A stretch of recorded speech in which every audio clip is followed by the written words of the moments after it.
नमस्कार दोस्तों, आपके अपने YouTube channel Divya stock market में बहुत-बहुत दिल से स्वागत है। आज हम बात करेंगे एनएचपीसी के बारे में।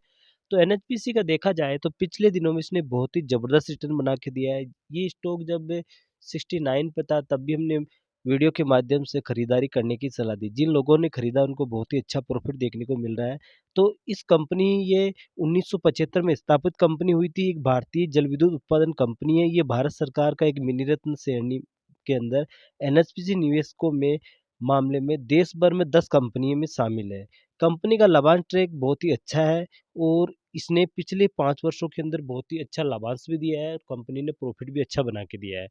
तो अभी देखा जाए तो इस कंपनी के अंदर देख सकते हो कि इसने नया 52 वीक का हाई क्रॉस किया है, 52 वीक का नया हाई बनाया है। तो अभी इसके अंदर क्या करना चाहिए? इस कंपनी के बारे में हम जानने की कोशिश करेंगे। अलग-अलग एनालिस्ट द्वारा अलग-अलग टारगेट दिया है, वो भी हम जानने की कोशिश करेंगे। तो क्या अभी इस समय खरीदारी करने का सही समय है, नहीं? सारी बातें जानने की कोशिश करेंगे। लेकिन फ्रेंड्स, अगर आप हमारे चैनल में पहली बार विजिट करें तो हमारे चैनल को सब्सक्राइब कर दीजिए, एक बेल आइकन घंटी ज़रूर दबा दीजिए ताकि समय-समय पे आपको न्यूज़ मिलती रहे। तो हम चलते हैं एनएचपीसी पे। तो एनएचपीसी का देखा जाए तो आप देख सकते हो कि इसने यानी फ्राइडे के दिन आप देख सकते हो कि इस स्टॉक ने बहुत ही ज़बरदस्त रिटर्न दिया है, 10.61% का प्रॉफिट दिया है और इस स्टॉक का अगर देखा जाए तो 101.10 पे ये क्लोजिंग दिया है और ये ओपन हुआ था 92.85 पे। हाई इसने 103 का दिया है, जो 52 वीक का हाई है। लो इसका 92.25 का है और अगर हम देख ले 52 वीक हाई की बात कर ले तो ये भी देख सकते हो कि 103 का है, जो इसने आज ही 52 वीक का हाई नया दर्ज किया है और इस स्टॉक का 5 डे का देखा जाए तो 18.73% का प्रॉफिट देखने को मिला है। इस स्टॉक का अगर हम 1 मंथ का देख ले तो आप देख सकते हो कि 50.11% का बहुत ही ज़बरदस्त रिटर्न बना के दिया है। और इस स्टॉक का अगर हम 6 मंथ की बात की जाए तो 103.63% का बहुत ज़बरदस्त रिटर्न दिया है, यानी 6 मंथ के अंदर इस स्टॉक ने पैसा डबल बना के दिया है। और इस स्टॉक का अगर हम 1 ईयर की बात की जाए तो 146.59% का बहुत ही ज़बरदस्त प्रॉफिट दिया है और इस स्टॉक का अगर 5 ईयर्स की बात करें तो 329.30 का बहुत ही जानदार प्रॉफिट दिया है। तो यहाँ पर देख सकते हो कि ये स्टॉक 31 जुलाई 2020 के दिन ₹20 पे था और आज देख सकते हो कि ये यहाँ से लगभग 5 गुना हो चुका है। और इस स्टॉक का अगर रिटर्न की बात कर लें तो आप देख ही सकते हो कि ये स्टॉक ने 5 इयर्स के अंदर 296 का दिया, 3 इयर्स के अंदर 336 का दिया है, 2 इयर्स के अंदर 236 का रिटर्न दिया है, 1 ईयर के अंदर 41% का रिटर्न दिया है, 6 मंथ के अंदर 104 का रिटर्न दिया है। तो इसने रिटर्न बहुत ही ज़बरदस्त दिया है।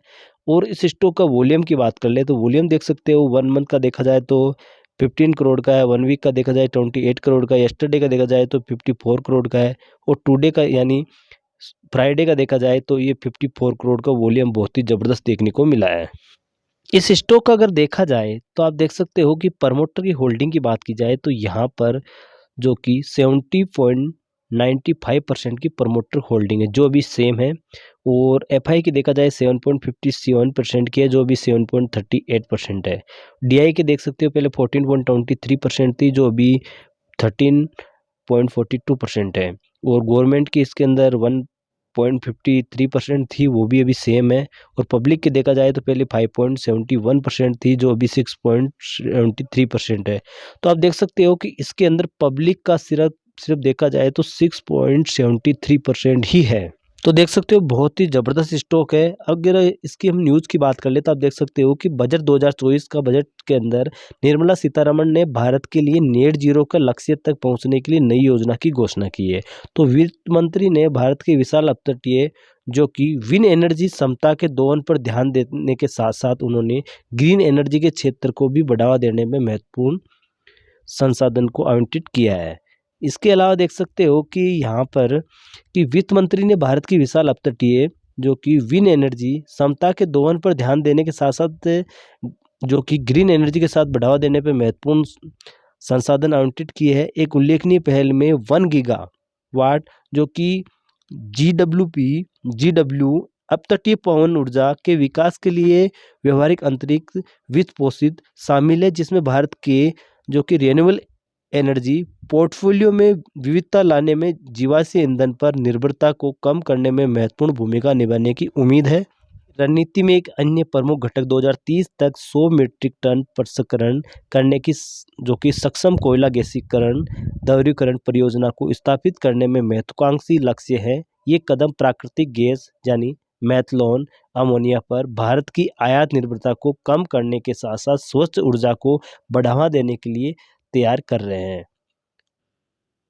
ग्रीन एनर्जी यानी हरित ऊर्जा वित्त मंत्री द्वारा बजट 2023 में रिन्यूएबल एनर्जी पर जोर देने से बिजली शेयरों में बढ़त होगी। तो बजट के भाषण में सीतारमण ने कहा कि सोलराइजेशन के जरिए 1 करोड़ परिवार के हर महीने में 300 यूनिट मुफ्त बिजली मिलेगी। तो आप देख सकते हो कि जब राम मंदिर का दौरा के बाद पीएम नरेंद्र मोदी जी ने ऐलान किया था कि 1 करोड़ घरों पर जो कि रफ टफ योजना चलाई जाएगी, जिसमें आप देख ही सकते हो कि गवर्नमेंट जो कि सोलर ऊर्जा पर ज़्यादा ध्यान दे रही है। वित्त मंत्री निर्मला सीतारमण द्वारा जो कि अंतरिक्ष बजट में जो कि रिन्यूएबल एनर्जी पर अपना ध्यान दोहराने के साथ साथ 1 फरवरी को बिजली और ऊर्जा शेयरों में तेजी आई है।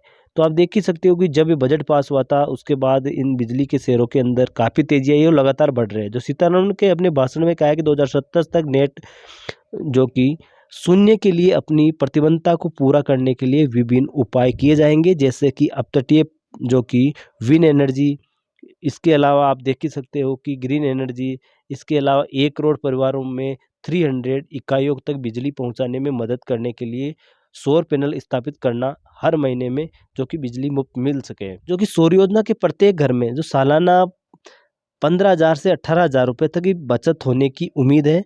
इससे क्या है कि उन्हें बिजली वितरण कंपनियों को अधिशेष बचने में भी मदद मिल सकती है। तो कुल मिला के क्या है कि एनर्जी पर ज़्यादा ध्यान दिया गया है। तो इससे क्या है कि पिछले बजट में जो कि रिन्यूएबल एनर्जी को जो 10,222 करोड़ रुपए मिले थे, जो अगर अब की बार बजट में देखा जाए तो 45% की वृद्धि हुई है। जो अब की बार देख सकते हो कि 20,671 करोड़ रुपए दिए जाएंगे, तो जो 1 साल से पहले की तुलना में 58% अधिक है। तो कुल मिला के एनर्जी पे ज़्यादा ध्यान दिया जा रहा है। इसके अलावा बजट पूर्व रिपोर्ट में जो कि एक्सिस सिक्योरिटी ने नवीनीकरण ऊर्जा पर सरकार के बढ़ते पक्ष को उल्लेख किया है और ब्रोकरेज के एनालिस्ट ने कहा है कि जो कि नवीनीकरण ऊर्जा के लिए पूंजीगत व्यय जो कि हरित पहल के लिए प्रोत्साहन और सौरमंडल जो कि विनिर्माण के उत्पादन से जुड़ी प्रोत्साहन योजना की घोषणाओं पर जो कि उत्सुकता से नजर रख रहे हैं। और नोवामा इंडस्ट्रीज इक्विटी के एनालिस्ट द्वारा उन्होंने बताया कि सरकार ऊर्जा सुरक्षा को संबोधित करने के लिए स्वदेशी ऊर्जा भंडार प्रौद्योगिकी विकास पर नवीनीकरण बिजली आपूर्ति पर ध्यान केंद्रित कर सकती है। तो कुल मिला के देखा जाए तो एनर्जी पर सरकार का ज़्यादा ध्यान है। और आईएफएल के सिक्योरिटी के एनालिस्ट की राय ये है कि उन्होंने कहा है कि मंत्रालय के अधिकारियों की हालांकि टिप्पणियों पता चलता है कि सरकार बढ़ती मांग को पूरा करने के लिए कोयला आधारित क्षमता बढ़ाने की मंशा रखती है और देश में बिजली की मांग तेजी से बढ़ने की उम्मीद है, जो 2023 के अंदर 2040 गीगावाट से बढ़कर 2030 के अंदर 335 गीगावाट हो जाएगी। और बिजली की नवीन और नवीनीकरण ऊर्जा में मंत्री के आर.के. सिंह के हाल ही में जो कि मनी कंट्रोल को बताया कि बिजली क्षेत्र के पिछले दशक में एक लंबा सफर तय किया है। भारत की बिजली की कमी बिजली अधिशेष देश में बदल दिया गया है। तो कुल मिला के देखा जाए तो एनर्जी स्टॉक पर ज़्यादा ध्यान दिया जा रहा है सरकार की तरफ से। तो ऐसे ही ये स्टॉक भी आने वाले समय के अंदर बहुत ही अच्छा रिटर्न दे सकता है। अगर आपका नज़रिया लॉन्ग टाइम का है तो आपको आने वाले समय के अंदर बहुत ही ज़बरदस्त रिटर्न देगा, क्योंकि मैंने जो स्टॉक बताया है आपको वो स्टॉक बहुत ही अच्छा रिटर्न दिया है और आने वाले समय में अच्छा रिटर्न देगा। लेकिन आपका नज़रिया लॉन्ग टाइम पर्पज से होना चाहिए और आप कोई भी खरीदारी करने से पहले अपने फाइनेंशियल रिसर्च एडवाइजर से सलाह लेकर खरीदारी करें, क्योंकि वीडियो सिर्फ हम एजुकेशन पर्पज से बताते हैं। ओके दोस्तों, फिर मिलेंगे अगली वीडियो के साथ।